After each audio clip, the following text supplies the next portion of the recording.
Hello बच्चों, नमस्ते। कैसे हैं आप सभी लोग। मैं सुनील कुमार स्वागत करता हूं आपके अपने चैनल क्रैकर जिस अकेडमी में।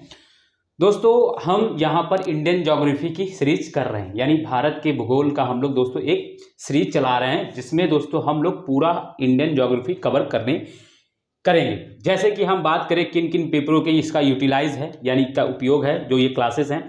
तो अगर हम बात करें दोस्तों UP PCS, UPSC, RO, ARO और भी जो एग्जाम्स हैं, बट मैं इन चारों को ज़्यादा फोकस करके पढ़ा रहा हूँ और प्री कम मेंस को लेकर, क्योंकि इनमें बहुत डिटेल से मेंस भी लिखना होता है। तो उस वजह से मैं बहुत सारी चीज़ें आपको बहुत डिटेल से करा रहा हूँ उसके पर्पज से। अदरवाइज अगर ये क्लास अगर आप कर लेते हैं तो आपको किसी भी पेपर में कोई भी दिक्कत नहीं आएगी, ये मैं आपको गारंटी दूँ। इंडिया के कोई भी पेपर में जिसमें ज्योग्राफी पूछी जाती है आपको कोई भी दिक्कत नहीं होगी, ये मेरा आपको गारंटी है। ठीक है, तो चलिए हम आपको बात करें कि दोस्तों अगर हम इंडियन ज्योग्राफी की सीरीज कर रहे हैं तो हमारा इस समय जो टॉपिक है वो है दोस्तों भारत की नदियां, यानी जो रिवर्स ऑफ इंडिया, यानी जो भारत की नदियां हैं हम लोग उनको दोस्तों देख रहे थे, उनको पढ़ रहे थे। जैसे कि मैंने आपको बताया, जैसे कि भारत की नदियां हैं, मैंने आपको कई बार बताया है कि जो भारत की नदियां उनको हम लोग दो पार्ट में बांट के पढ़ते हैं। कैसे? उनकी उत्पत्ति के आधार पर। कैसे कैसे? जैसे हम भारत की नदियों की बात करते हैं, ठीक है, भारत की नदियां, ठीक है, मैं ये रिवीजन करा रहा हूँ, ये मैं रोज हर क्लास में कराता हूँ शुरू होते ही, क्योंकि मुझे थोड़ा कनेक्ट करना होता है आप जो पीछे पढ़ कर आए और जो भी नए बच्चे हैं उनको कनेक्ट करने के लिए। तो क्या है, जैसे भारत सॉरी भारत की नदियां हैं, इनको हम लोग क्या करते हैं, उत्पत्ति के आधार पर दो भागों में बांट देते हैं। किस पे? एक तो दोस्तों होता है हिमालय, मैं जल्दी से आपको थोड़ा सा रिवीजन करा देता हूं, हिमालय की नदियां, ठीक है। दूसरा होता है दोस्तों प्रायद्वीपीय नदियां। दूसरी कौन सी नदियां होती हैं? दूसरी जो प्रायद्वीप से निकलती हैं उनको प्रायद्वीपीय नदियां या प्रायद्वीपीय पठार की नदियां, जो भी आप लेना चाहें उसको बोल सकते हैं, प्रायद्वीपीय नदियां, ठीक है।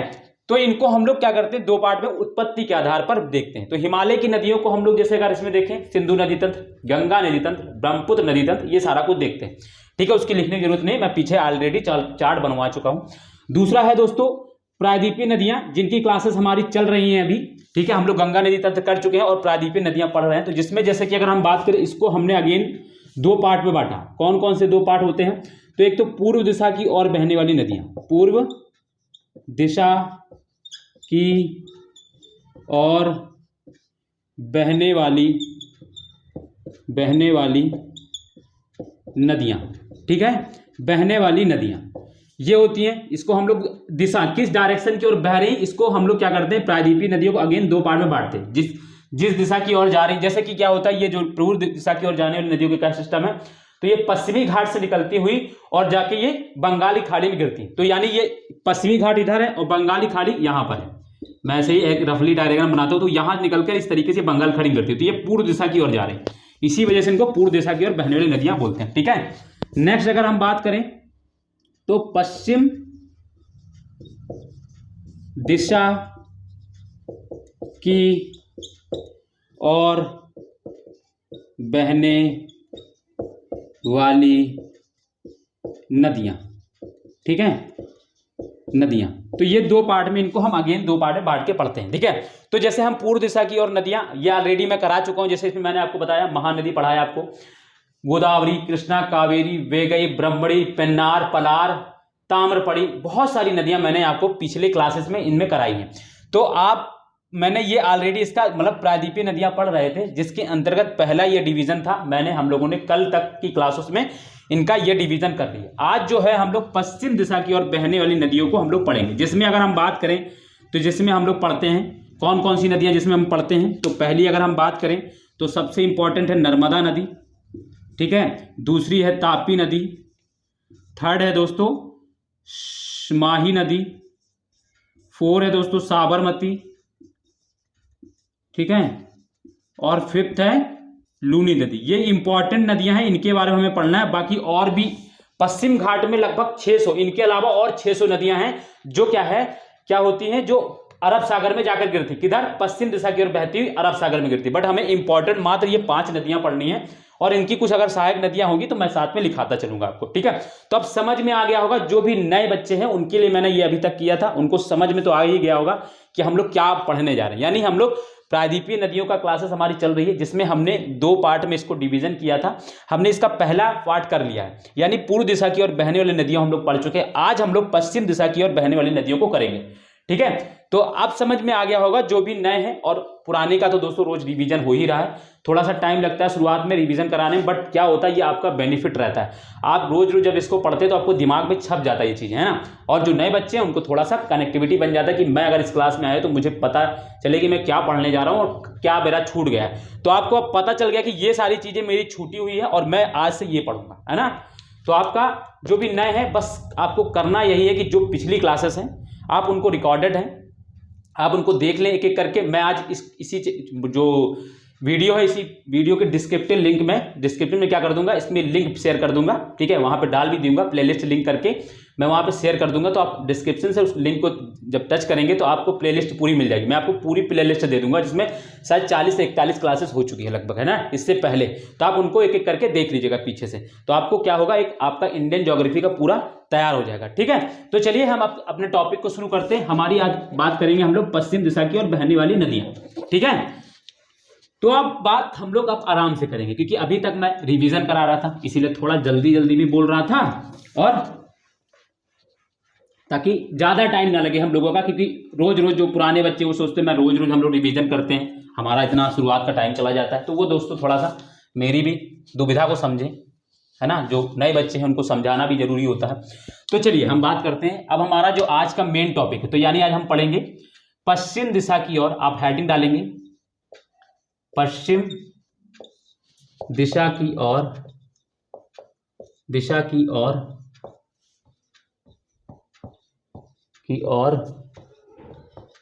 बहने वाली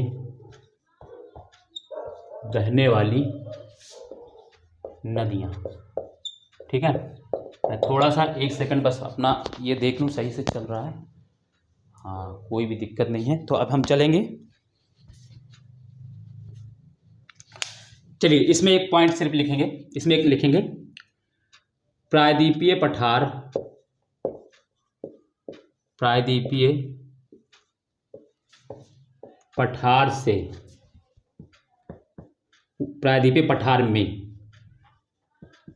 में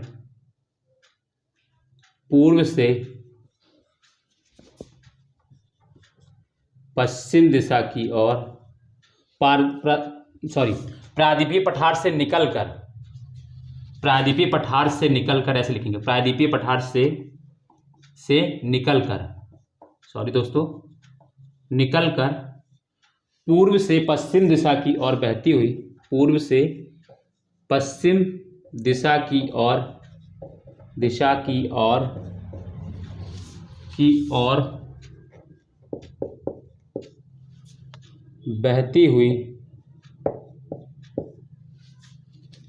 बहती हुई अरब सागर में गिरने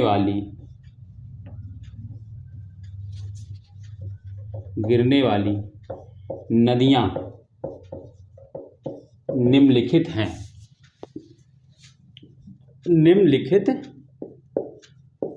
मैंने एक ही सेंटेंस में दोस्तों आपको बहुत कुछ लिख दिया, निम्नलिखित हैं, ठीक है। तो हमने बताया आपको प्रायद्वीपीय पठार से निकलकर पूर्व से पश्चिम दिशा की ओर बहती हुई अरब सागर में गिरने वाली नदियां निम्नलिखित हैं। तो कौन कौन सी नदियां हैं, तो अब उनको हम लोग एक एक करके देखेंगे। तो ये लाइन आपको समझ में आ गई कि हमने बताया कि प्रायद्वीपीय पठार से निकल रही है, तो पता है, और किस दिशा की ओर जा रही है, तो पूर्व से, यानी पूर्व से पश्चिम दिशा की ओर जा रही है। और कहाँ जाके गिर रही है, तो अरब सागर में गिर रही है।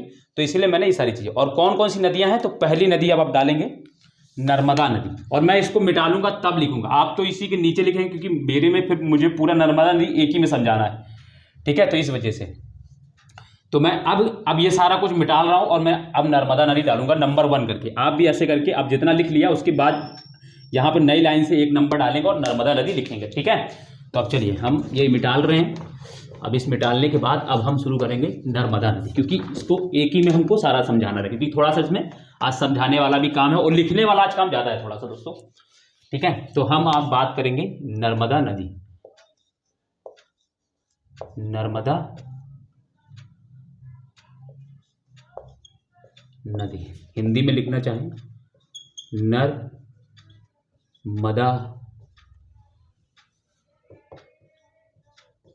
रिवर। ठीक है, नर्मदा रिवर। तो सबसे पहले हम जानेंगे कि ये निकलती कहाँ से। ठीक है, तो पॉइंट मेरे साथ साथ लिखेंगे, फिर जो समझाने वाला पॉइंट होगा मैं खुद ही समझाऊंगा, आप उसके लिए बेफिक्र रहें। ठीक है, जो भी नए हैं आप बस साथ साथ मेरे साथ लिखते चलिए, आप समझने के लिए बिल्कुल। अब ये मत सोचिए कि मैं एक पॉइंट नहीं समझाऊंगा, जो समझाने वाला पॉइंट होगा दोस्तों ना मैं खुद ही रुक के समझा दूँ, क्योंकि मुझे पता है ना कहाँ पे बच्चों को बताना है। तो आप बेफिक्र होकर लिखते चले मेरे साथ साथ, आपका एक अच्छा सा नोट्स बनेगा, आपको सब चीज़ें समझ में आएगी, ये मेरी गारंटी है। बस आप साथ साथ लिखते चलें, थोड़ा सा सब्र करने की जरूरत है। पहला पॉइंट इसमें लिखेंगे, इस नर्मदा नदी का उद्गम कहाँ से निकलती, तो ये बात कर रहे हैं का उद्गम मेकाल पर्वत की। कौन सा पर्वत, मैंने ये पढ़ाया है, कहाँ बताया है, तो आप लोग लिखेंगे, आप लोग मुझे कमेंट करके बताएंगे कि मेकाल पर्वत। वैसे तो मैं बता ही देता हूँ, ये मेकाल पर्वत जो है सतपुड़ा पर्वत का पूर्वी भाग है। सतपुड़ा पर्वत का ये क्या है, पूर्वी भाग है। ठीक है, ये मैंने आपको पढ़ाया है। तो नर्मदा नदी का उद्गम मेकाल पर्वत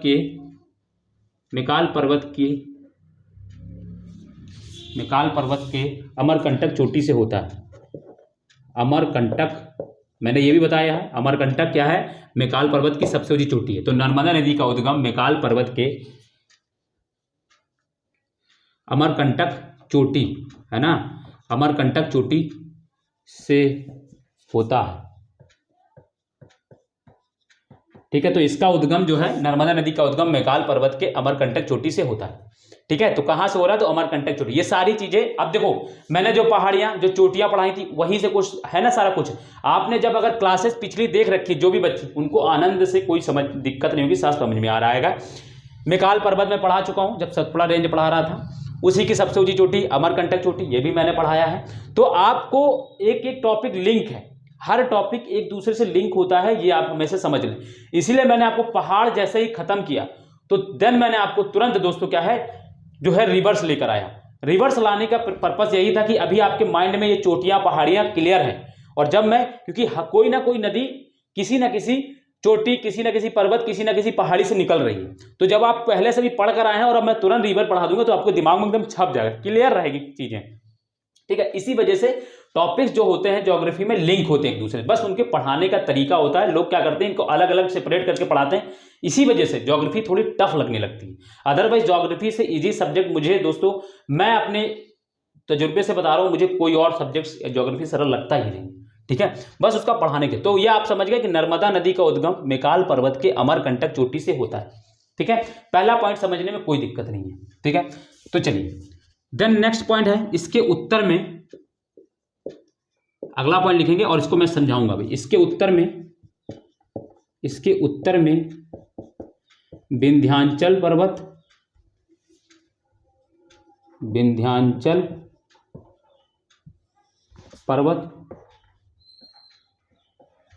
तथा, अभी मैं इसको डायग्राम समझाऊंगा, तथा सतपुड़ा। इसके उत्तर में विंध्याचल पर्वत तथा दक्षिण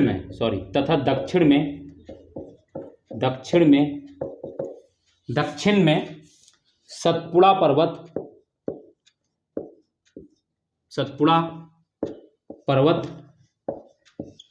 स्थित है ना। ये सारी चीजें मैं जितने भी नाम ले रहा हूं सब पढ़ा चुका हूं, सब भी पीछे क्लास में हर एक चीज के बारे में बहुत डिटेल से पढ़ाया। स्थित है इनके मध्य,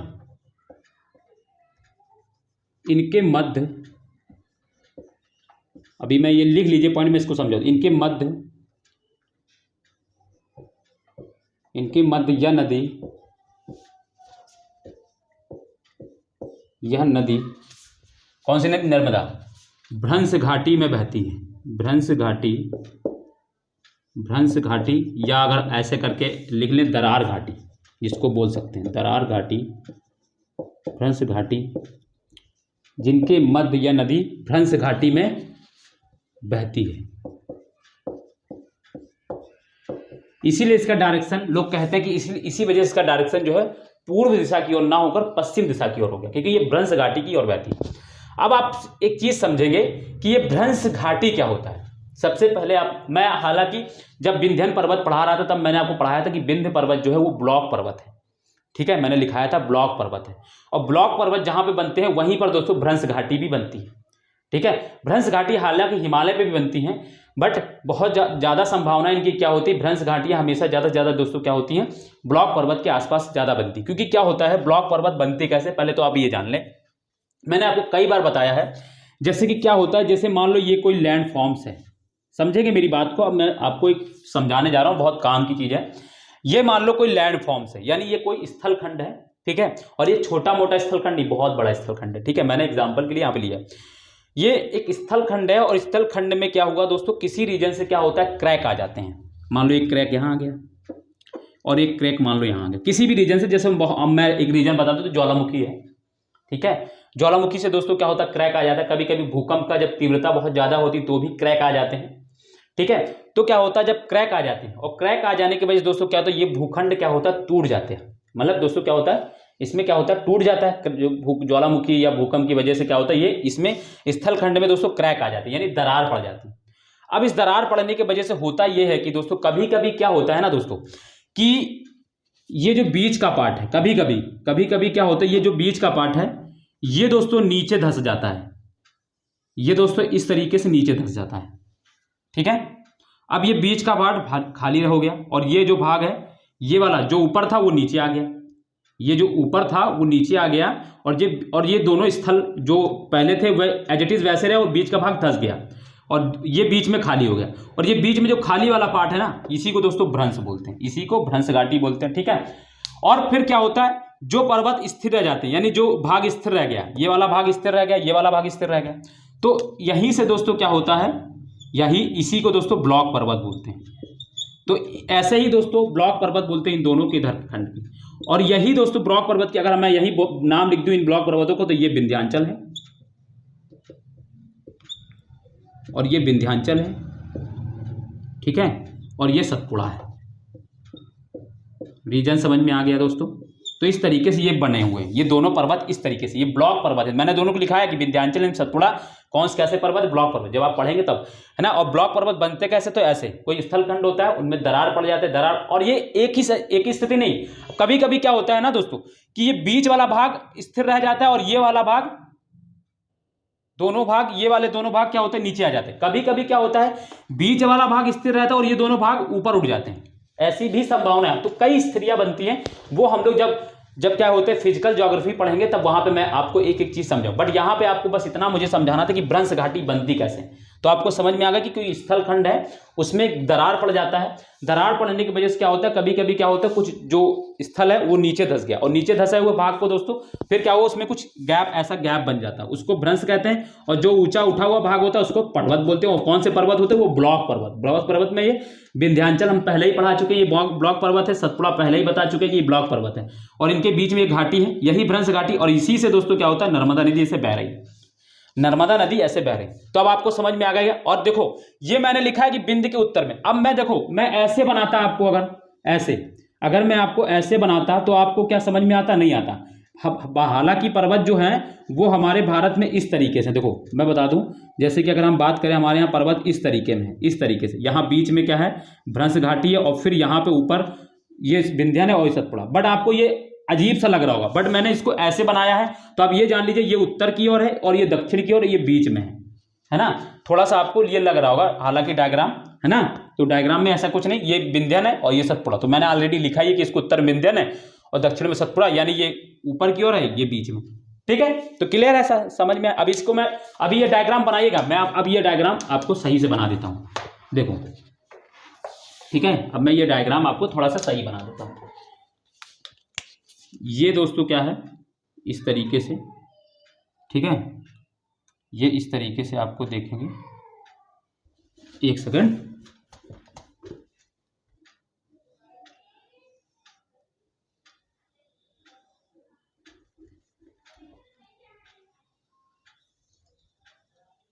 ठीक है, ये भ्रंश घाटी है, यहाँ से ऐसे नर्मदा नदी बह रही, और ये सतपुड़ा, ये सॉरी विंध्याचल है, विंध्याचल पर्वत है, और ये सतपुड़ा है। ठीक है, और इन्हीं के बीच में ये दरार घाटी कैसे बनी, तो मैंने बताया। देखो मैं थोड़ा सा और आपको लॉजिकल अगर ले जाऊं, थोड़ा सा और पीछे ले जाऊं, तो मैं आपको, जैसे मैंने आपको जब भारत के भौतिक विभाजन की जब पहली क्लास ली थी, तब मैंने आपको ये बताया था कि भारत कैसे बना है। तो उसी क्रम में जब मैं आपको, क्या है कि जब ये प्रायद्वीपीय पठार बता रहा था, तब मैंने उसमें आपको बताया था दक्कन का पठार का निर्माण कैसे हुआ। तो क्या हुआ, जब हमारा जो प्रायद्वीपीय भाग है, जब ये हिंद महासागर से, या कह लो जो पेंथलासा वाला जो भाग था, उससे जब गुजर रहा था, तो वहीं पे एक रीयूनियन करके द्वीप था। रीयूनियन द्वीप जो था वो सक्रिय ज्वालामुखी का द्वीप था। उसी द्वीप के ऊपर से हमारा जो है, ये जो हमारा प्रायद्वीपीय पठार वाला जो भाग है, वो ऊपर से गुजरा।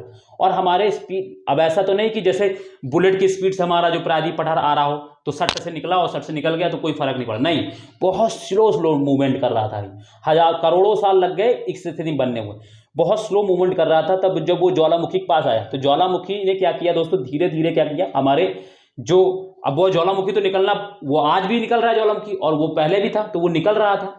तो वो जब निकलेगा, तो हमारा जब ऊपर से भाग जाएगा, तो हमारे जो प्रायद्वीपीय पठार उसको भी छेद कर देगा वो। इस वजह से हमारे यहाँ जो दक्कन का पठार, वहाँ पे लावा मिट्टी मिलती है, तो हम जानते ही हैं। और उसी ज्वालामुखी के बनने के वजह से कह लो कि क्रैक आ गए हैं, क्योंकि ज्वालामुखी क्या होता है, विस्फोट करता है। विस्फोट करने से मतलब क्या होता है, कैसे विस्फोट करेगा, तो क्रैक लाएगा पहले, तो उसी की वजह से क्रैक आ गए थे हमारे इस भाग में। तो इसी की वजह से यहाँ का जो विंध्याचल पर्वत बन गया, ये सतपुड़ा बन गया। ठीक है, ये थोड़ा सा आपको जब मैं फिजिकल ज्योग्राफी पढ़ाऊंगा तो और थोड़ा क्लियर कर पाऊंगा, क्योंकि क्यों क्लियर कर पाऊंगा, क्योंकि मैं फिर आपको भ्रंश घाटी अलग से टॉपिक ही पढ़ाऊंगा, तो वहां पे थोड़ा, बट अभी मैं आपको समझाने में सफल हूं, ये मुझे ऐसा लग रहा है कि मैंने आपको समझा लिया जितना समझाने लायक था। ठीक है, थोड़ा मैं रुक के यहाँ पे टाइम इसलिए ले रहा हूँ क्योंकि ये जरूरी है समझना। ठीक है, तो इस वजह से ये हो गई। ठीक है, तो इसके उत्तर में विंध्यन पर्वत तथा दक्षिण में सतपुड़ा पर्वत है। इनके मध्य यह नदी भ्रंश घाटी या दरार घाटी में बहती है। ठीक है, ये पॉइंट हो गया, कोई दिक्कत नहीं। अब ये डायग्राम भी बना लिया होगा आपने। फिर इसके बाद, ठीक है, अगला पॉइंट लिखेंगे, अमरकंटक से निकलकर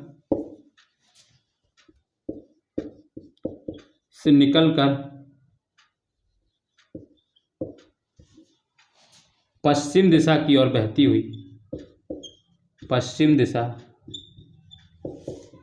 की ओर बहती हुई, बहती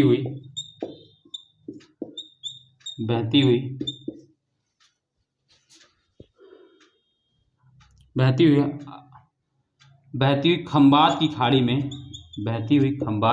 में, खंबात की खाड़ी। अब एक चीज़ बता दूं, खंबात की खाड़ी कहाँ है, अरब सागर में ही खंबात की खाड़ी। अभी मैं इसको डायग्राम से समझा दूँ, खंबात की खाड़ी में गिर जाती है। तो ये चाहे अरब सागर में गिर जाती है, या ऐसे लिख लो, ऐसे मैं इसको ब्रैकेट में ऐसे भर कर लिख लो अरब सागर। ठीक है, तो दोनों चीज़ रहेगा। कोई भी अगर आंसर देता है तो आप लगा सकते हैं कि खंबात की खाड़ी हो चाहे अरब सागर हो, वो अरब सागर में ही है खंबात की खाड़ी, मैं अभी बता रहा हूँ आपको। तो अमरकंटक से निकलकर पश्चिम दिशा की ओर बहती हुई खंबात की खाड़ी में गिर जाती है, या गिर जाती। ठीक है, तो ये बात हो गई, इसका पॉइंट हो गया। ठीक है, इसका एक पॉइंट ये हो गया। ठीक है, फिर नेक्स्ट पॉइंट इसमें लिखेंगे। नेक्स्ट पॉइंट मैं ऊपर मुझे मिटाना पड़ेगा, मैं भी आपको समझा रहा हूँ कि खंबात की खाड़ी कैसे। ठीक है, अभी मैं उसको पॉइंट लिख लेता हूँ, फिर समझाता हूँ। एक और पॉइंट है,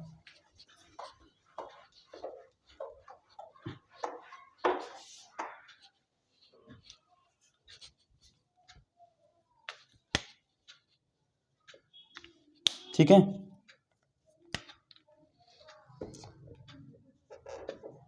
अरब सागर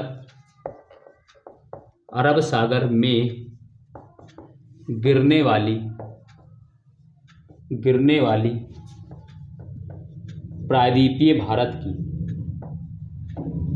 प्रायद्वीपीय पठार की, अरब सागर में गिरने वाली प्रायद्वीपीय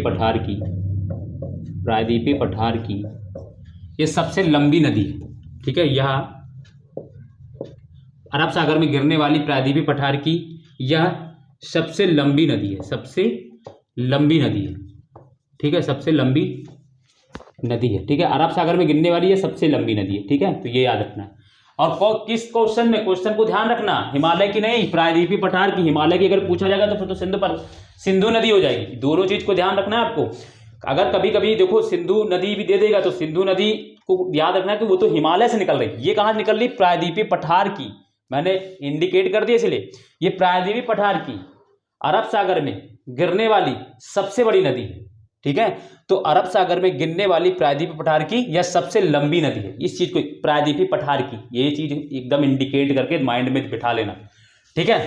तो ये हो गया इसके बारे में, इससे ज्यादा आपको नहीं पढ़ना है, ठीक है। इससे ज्यादा इसके बारे में नहीं पढ़ना है, ठीक है। और इसकी जैसे लंबाई की अगर हम बात करें तो जैसे कि अगर हम इसकी लंबाई बात करेंगे तो ये जैसे कि ये लगभग 1300 किलोमीटर लगभग लंबी है, ठीक है, ठीक। तो ये बात हो गई नर्मदा के बारे में।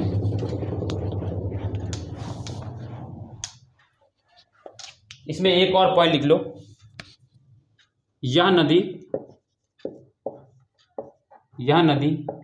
धुआंधार जलप्रपात बनाती है। इसको मैं थोड़ा सा एक बात और बता दूं, धुआंधार जलप्रपात, हालांकि जलप्रपात मैं अभी बाद में पढ़ाऊंगा ही, जलप्रपात बनाती है, बट नदी के साथ लिखा देता हूँ तो ज़्यादा सही रहता। देखो मैं बता दूं, ये जो धुआंधार जलप्रपात है ना, बहुत दृश्य बहुत इसका अच्छा लगता है देखने में, क्योंकि यहाँ पे क्या है, संगमरमर की चट्टानें हैं और ये नदी जो है संगमरमर की चट्टानों से गुजरती है और वो क्या होता है, बहुत चमकता है, चमकता हुआ दृश्य लगता है। और ये जो जलप्रपात है जब गिरता है चट्टानों पर तो बहुत ही सुंदर दृश्य नजर आता है वहाँ पर। तो वहाँ पे बहुत, ये पर्यटन के लिए भी, ये जो धुआंधार जलप्रपात है ना, ये पर्यटन के लिए बहुत इंपॉर्टेंट क्षेत्र भी है, मध्य प्रदेश में है, ये चीज याद रखना, ठीक है। इसको भी आपको ध्यान रखना है। तो धुआंधार जलप्रपात बनाती है, इसीलिए ये कई बार क्वेश्चन धुआंधार जलप्रपात आ भी चुका है, क्योंकि ये जो नदी है ना, ये बहुत संगमरमर के चट्टानों से गुजरती है, तो वो संगमरमर की चट्टानें बहुत चमकती है पानी की वजह से। और जब ये झरना चट्टानों पर गिरता है तो बहुत ज्यादा एकदम मनोरम जैसा दृश्य नजर आता है, सुबह की टाइम हो या शाम की टाइम, ये बहुत अच्छा लगता है वहां पे देखने में, ठीक है। तो ये सारी चीज, तो ये हो गई दोस्तों नर्मदा नदी के बारे में, ठीक है। नर्मदा नदी के बारे में इससे ज्यादा आपको कहीं से भी नहीं पढ़ना है, आप आराम से बस इसी को पढ़ते रहें, रिवीजन करते रहें। और जो मैंने बताया इसी वजह से, देखो जो मैंने वो पहला पॉइंट लिखा है दूसरा वाला, उस पर यह ध्यान रखना है आपको कि इसी वजह से बहुत सारी बुक्स होती हैं वो जिससे कहती है कि पूर्व दिशा की ओर बहने का वजह यह है कि दोस्तों ये, क्योंकि ये भ्रंश घाटी के माध्यम से अरब सागर की ओर जाती है, इसी वजह से ये पूर्व दिशा की ओर बहती, क्योंकि भ्रंश घाटी की वजह से। तो ठीक है, वो भी मान लें, कोई दिक्कत नहीं है, बट मैंने जो आपको बताया उसको कॉन्सेप्ट को आपको याद रखना है, ठीक है। ज्यादा फंसने की जरूरत नहीं है, क्योंकि एग्जामिनर जो क्वेश्चन बनाता है पूछेगा, कहेगा अरब सागर असरसन रीजन में, कहेगा जो नर्मदा नदी है पूर्व दिशा की ओर बहती है, दूसरा बना देगा क्योंकि भ्रंश घाटी के माध्यम से यह बहती है, तो इसीलिए यह अरब सागर में गिरती। तो ये भी दोनों करके ऐसे बनाएगा तो दोनों सही है, ठीक है। तो इस चीज को ध्यान रखना है थोड़ा सा आपको।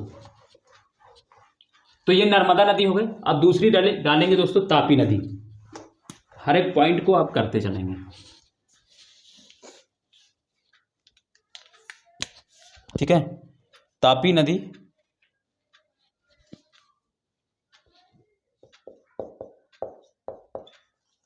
तापी नदी, ठीक है, तापी रिवर, इसमें पॉइंट लिखेंगे, यह नदी मध्य प्रदेश के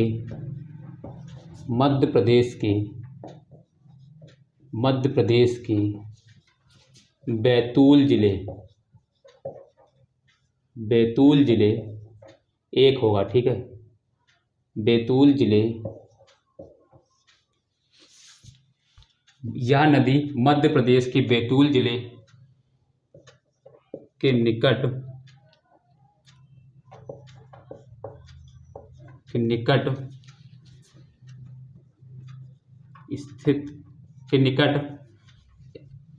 यह नदी मध्य प्रदेश के बैतूल जिले के निकट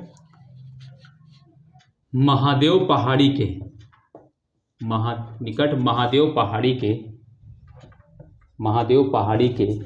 ये भी मैं पढ़ा चुका हूँ। महादेव पहाड़ी कहाँ पर है, महादेव पहाड़ी के दक्षिण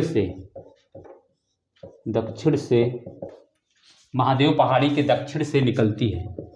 एक बार मैं इनको आपको स्पष्ट कर दूं कि ये जो पहाड़ियों का मैं नाम ले रहा हूँ, आपको अगर कंफ्यूजन हो रहा तो मैं आपको बता दूं जैसे कि ये राजपीपला पहाड़ी है, ये दोस्तों महादेव पहाड़ी है, ये मैकाल पहाड़ी। और जब इन तीनों को मिला दिया जाए तो इनके सम्मिलित रूप को सतपुड़ा पहाड़ी बोलते हैं। ये मैंने ऑलरेडी पढ़ा चुका हूँ। तो इसको राजपीपला होती है, ये दोस्तों मैकाल पहाड़ी, सॉरी महादेव पहाड़ी होती है, और ये मैकाल पहाड़ी। तो ये महादेव पहाड़ी के दक्षिण से निकलती है, यानी इस वाले पार्ट से निकलती है। ठीक है, तो यहाँ पे तो ये पॉइंट आपको क्लियर है, कोई दिक्कत नहीं है, तो फैक्चुअल चीजें हैं। सेकंड पॉइंट इसमें लिखेंगे, यह नदी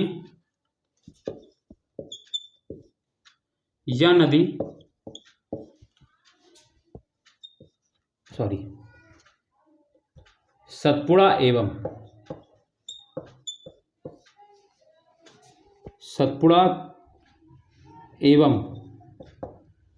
अजंता पर्वत के मध्य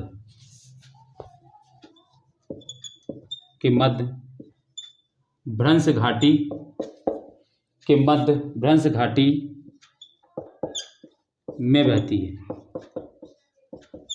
ठीक है, तो वो देखो, वो जो पहाड़ जो क्या कहते हैं नर्मदा नदी मैंने पढ़ा है, तो वो किनके बीच में, विंध्याचल एवं सतपुड़ा, और ये किसके बीच में, सतपुड़ा एवं अजंता। ठीक है, तो याद रखना, यह नदी सतपुड़ा एवं अजंता पर्वत के मध्य भ्रंश घाटी में बहती है। ठीक है, भ्रंश घाटी में बहती है, ये याद रखना है। ठीक है, भ्रंश घाटी में बहती। अब जैसे कि बात करें, तो जैसे कि अगर बात करें, ये जैसे कि ये बना लो भ्रंश घाटी, मैं इसका भी डायग्राम बनाता हूँ, हालांकि मैं समझा ही चुका हूँ कि भ्रंश घाटी कैसे बनती, अब मुझे तो उतना समझाने की जरूरत है नहीं। जैसे कि ये बना लो ऐसे करके, ठीक है, ऐसे बना लो, और ये दोस्तों इसको डाल लो, इसमें डालो सतपुड़ा। ठीक है, अजंता भी एक ब्लॉक पर्वत है, आपको ये याद रखना है, अजंता भी एक ब्लॉक पर्वत है, ये भी याद रखना है, सतपुड़ा और अजंता।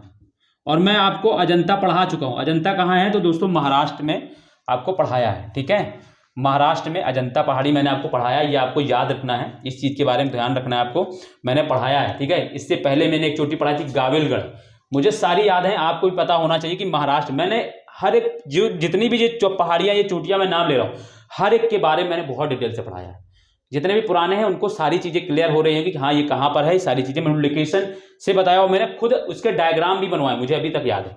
ठीक है, तो ये अजंता है, और इसके बीच में इस तरीके से ये पहाड़ी जो है, इस तरीके से ये तापी नदी बहती है, और ये भ्रंश घाटी इसको बोलते हैं, मैं तो ये समझा ही चुका। ठीक है, ये डायग्राम आप बना लेंगे, तापी नदी। ठीक है, डायग्राम बनाए फटाक से, मैं पॉइंट आगे मिटा लूँ, पॉइंट लिखूँ।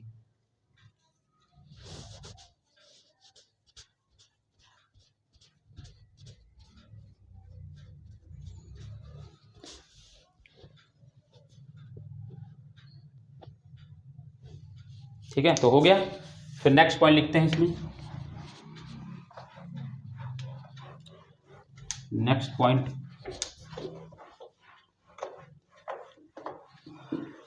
पॉइंट क्या है इसमें, तो वही कहाँ जाकर गिर जाती है, तो वही अरब सागर में या खंबाती खाड़ी में गिर जाती है। ठीक है, सॉरी, नेक्स्ट पॉइंट लिखेंगे, भ्रंश घाटी में बहती हुई यह नदी, भ्रंश घाटी में बहती हुई, भ्रंश घाटी में बहती हुई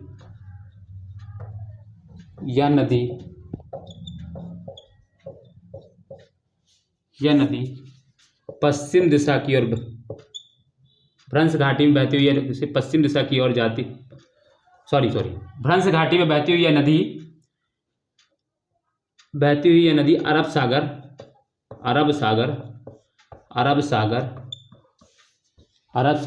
में गिर जाती है, या खंबाती खाड़ी में गिर जाती है, ये भी कोई दिक्कत नहीं। ठीक है, में गिर जाती है या खंबाती खाड़ी में गिर जाती है, दोनों एक ही चीज़ है। ठीक है, आप समझा दूं मैं, खंबाती खाड़ी है कहाँ पे, इधर देखो, मैं उधर भूल गया तो बताना, एक सेकंड। ठीक है, ये मान लो हमारा प्रायद्वीप पठार का भाग हो गया, तो यहाँ से ये सारी नदियाँ निकल रही हैं, ये पश्चिमी घाट है, और पश्चिमी घाट के इधर से ये सारी नदियाँ निकल रही है, जैसे यहाँ से दोस्तों आती है नर्मदा। अब हम खंबाती खाड़ी बताएं, तो खंबाती खाड़ी दोस्तों जो है यहाँ पर है, ये जो पानी भरा है, ये जो पानी मैं बना रहा हूँ, ये जो पानी बना रहा हूँ ना मैं, ये क्षेत्र बना रहा हूँ जो नीला नीला, यही खंबाती खाड़ी। अब आपको ये मन में आ रहा है खाड़ी किसे बोलते हैं, तो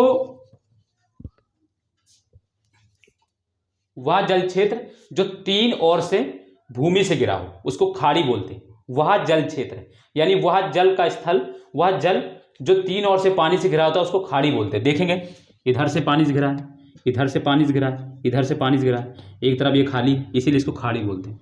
आगे समझ में अब खाड़ी क्या होती है? वह जल क्षेत्र जो तीन ओर से भूमि से घिरा हो, यानी यह वह जल जो तीन ओर से पानी से घिरा हो उसको खाड़ी बोलते हैं। ठीक है, तो खाड़ी। और प्रायद्वीप किसे बोलते हैं? जो तीन ओर से भूमि का वह भाग जो तीन ओर से पानी से घिरा उसको खाड़ी बोलते हैं, और वह पानी, वह जल जो तीन ओर से भूमि से घिरा उसको खाड़ी बोलते हैं। ठीक है, तो उल्टा कर देंगे तो आपको आ जाएगा। तो ये खाड़ी है, ये क्या है? खंभाती खाड़ी, और यहीं पर आकर ये नदियां गिर रही हैं। अब आपको क्लियर है खंभाती खाड़ी? ठीक है, खाड़ी क्यों इसको खाड़ी बोल दिया गया? क्योंकि ये तीन ओर से भूमि से गिरा है ना पानी, ये वाला पानी, तो इसीलिए इसको खाड़ी बोल दिया गया। ठीक है, जैसे यहाँ पे कच्ची खाड़ी है, क्योंकि क्यों? ये भी तीन ओर से, देखोगे इधर से ऊपर से गिरा है, नीचे से गिरा है, इधर बगल से गिरा है, इसलिए इसको खाड़ी बोलते हैं। ठीक है, अब क्लियर है खाड़ी? कोई दिक्कत नहीं होगी। अब खाड़ी मैं बोलूं अगर, क्योंकि ये पानी का ही क्षेत्र है, इसको अलग कर दिया रफ्तार से, क्यों? क्योंकि ये तीन ओर से पानी से गिरा था, भूमि से गिरा था, इसलिए लोग खाड़ी बोलते हैं इसको। तो डिफिनेशन है तो उसको बोलना ही पड़ेगा, तो इसलिए इसको मैंने वो बोला। ठीक है, इसकी एक सहायक नदी लिखेंगे, इसकी प्रमुख सहायक नदी, इसकी प्रमुख सहायक नदी, सहायक नदी पूर्णा नदी है। पूर्णा है इसकी प्रमुख सहायक नदी, पूर्णा है, पूर्णा है, पूर्णा। ठीक है, पूर्णा है। नेक्स्ट पॉइंट लिखा सूरत नगर। सूरत इसी नदी किनारे बसा है। सूरत एक नगर है ना, सूरत इसी नदी के किनारे बसा है, इसी नदी के किनारे बसा है। ठीक है, ये भी याद रखना है, बसा है। ठीक, तो ये हो गया। ठीक, तो ये हो गया, ये हो गया दोस्तों। हम लोग तापी नदी के बारे में लिख लिया। फटाक से लिखो, मैं इसको मिटा लूं, फिर मैं अगली नदी आपको पढ़ाऊंगा।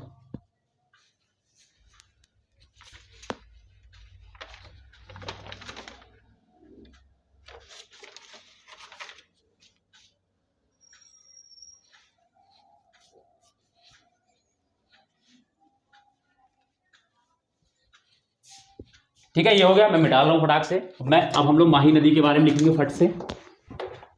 अब इनमें ज़्यादा नहीं लिखना है, जो भी बात की जो नदियां हैं। अब जैसे माही की बारे में लिखने के बाद फिर तो एक दो लाइन में सारी नदियां समेट जाएंगी, दो ही और बची।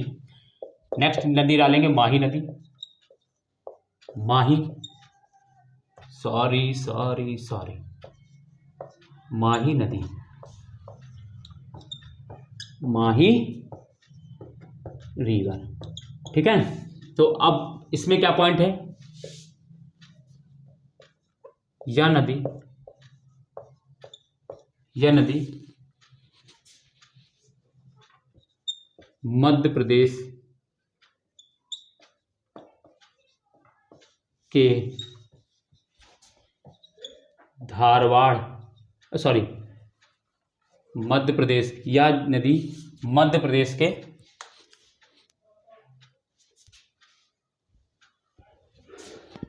धार जिले, मैं धारवाड़ नहीं बोल रहा था, धार जिले, यह नदी मध्य प्रदेश के धार जिले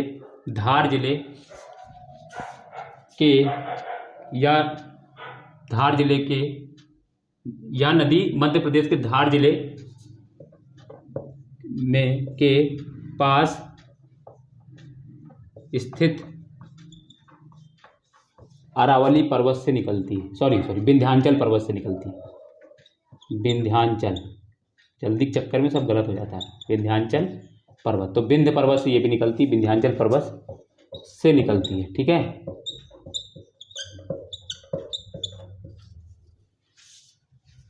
से निकलती है। ठीक है, अब इसमें नेक्स्ट पॉइंट लिखेंगे दक्षिण पूर्व दिशा की ओर बहती हुई, दक्षिण पूर्व दिशा की ओर बहती हुई, पूर्व दिशा की ओर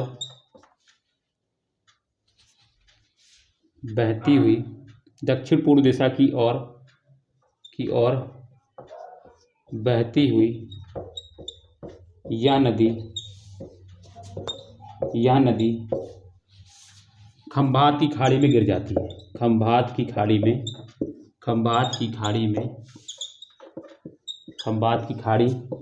में गिर जाती है, जाती है। थोड़ा फैक्ट है, आपको थोड़ा सा याद करना पड़ेगा, ठीक है, क्योंकि नदियां हैं। अब यहाँ पे क्या मैं समझाऊं, यह पूर्व दिशा, दक्षिण पूर्व दिशा की ओर बहती हुई यह नदी खंबाती खाड़ी में गिर जाती है, ठीक है। तो कहाँ गिर जाती है ये भी हमने देख लिया। अब इसमें एक पॉइंट बहुत इंपॉर्टेंट जो बार बार इससे रिलेटेड क्वेश्चन आता रहता है, यह भारत की एकमात्र नदी, या लिखेंगे यह भारत की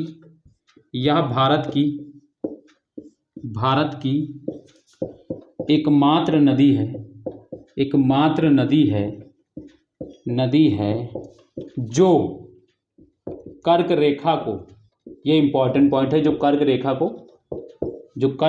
को 2 बार काटती है, 2 बार काटती है।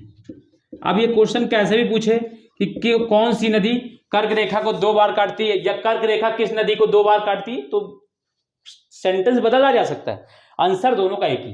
तो यह पूछा जा सकता है कि कौन सी नदी कर्क रेखा को 2 बार काटती है, तो माही नदी, या कर्क रेखा किस नदी को 2 बार काटती है, तो भी माही नदी। आंसर दोनों का एक ही है, क्वेश्चन पूछने का तरीका कुछ भी हो सकता है, ठीक है।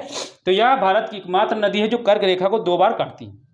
हो गया माही नदी, कोई दिक्कत नहीं। जैसे कि मैं बात करूं, जैसे मान लो ये इस तरीके से बहती, थोड़ा सा ऐसे करके, तो कर्क नदी हल्का सा ऊपर ऐसे करके आती है, ठीक है, इस तरीके से कर्क रेखा इस तरीके से काट जाती है, तो ये है, ठीक है। तो 2 बार काट गई है इसीलिए, ठीक, तो ये कोई दिक्कत नहीं है। माही नदी के बाद दोस्तों साबरमती, फट से लिखें फिर मैं मिटा लूं इसको।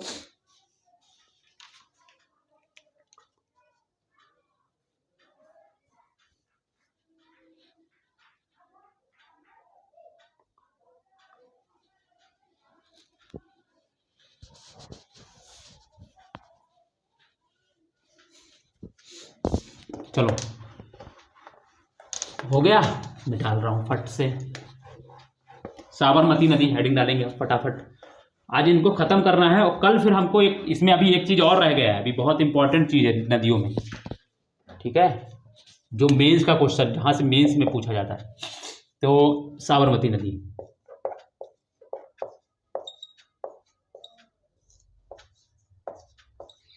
ठीक है, लिखेंगे इसमें पॉइंट, इसका उद्गम राजस्थान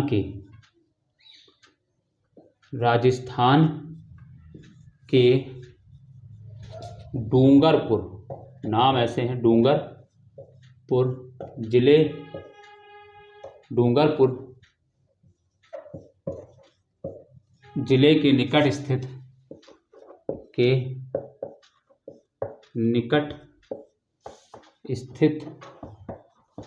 अरावली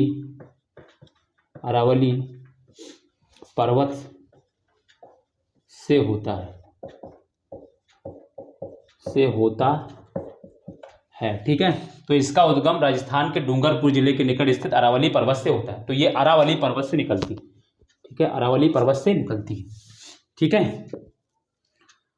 एक तो ये, और फिर ये जाके कहाँ, बंगाल की वही खंबाती खाड़ी में या अरब सागर में गिर जाती है। ये तो पॉइंट है, कोई दिक्कत नहीं, इसको तो आप लिख ही लेंगे, ठीक है।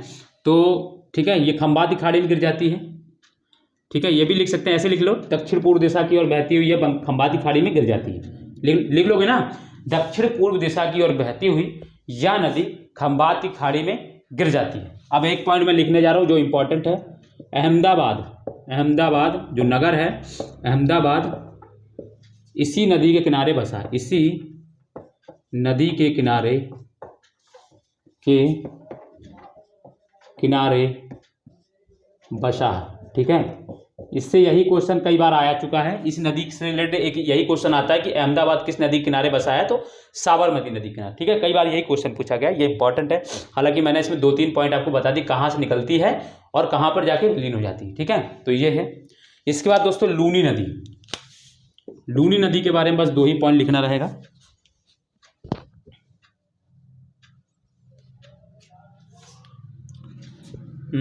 हाँ, इसी में लिख लो, चलो मैं एक ही पॉइंट, 2 पॉइंट है, लूनी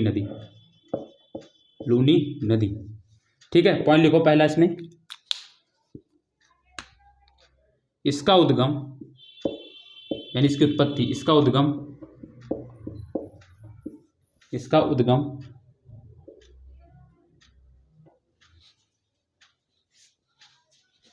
इसका उद्गम अरावली पर्वत के निकट, अरावली पर्वत के निकट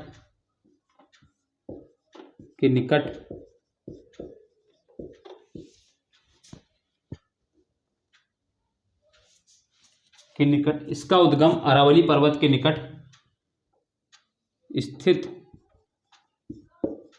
नाग पहाड़ी, मैं पढ़ा चुका हूँ, ये नाग पहाड़ी है ना, राजस्थान में, कहाँ पर, अजमेर में है ना, ये मैंने लिखा है आपको। इसका उद्गम अरावली पर्वत के निकट स्थित नाग पहाड़ी से होता है, ठीक है। या ऐसे लिख सकते हैं, नर्मदा नदी लूनी नदी अरावली पर्वत के निकट स्थित नाग पहाड़ी से निकलती है। जो भी पॉइंट आप लिखना चाहें आप लिख लें अपने सेंटेंस में, बट मैंने ये लिखा दिया, इसका उद्गम अरावली पर्वत के निकट स्थित नाग पहाड़ी से होता है, यानी वहां से निकलती है, ठीक है। और फिर क्या है ये, है ना, नाग पहाड़ी, नेक्स्ट पॉइंट है, नाग पहाड़ी से निकलकर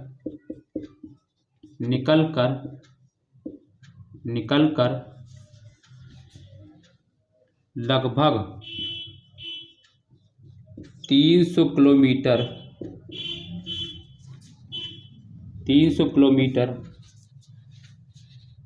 प्रवाहित होने के पश्चात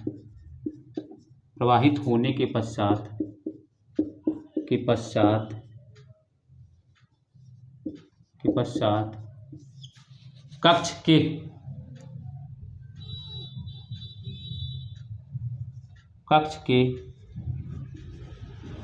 रन के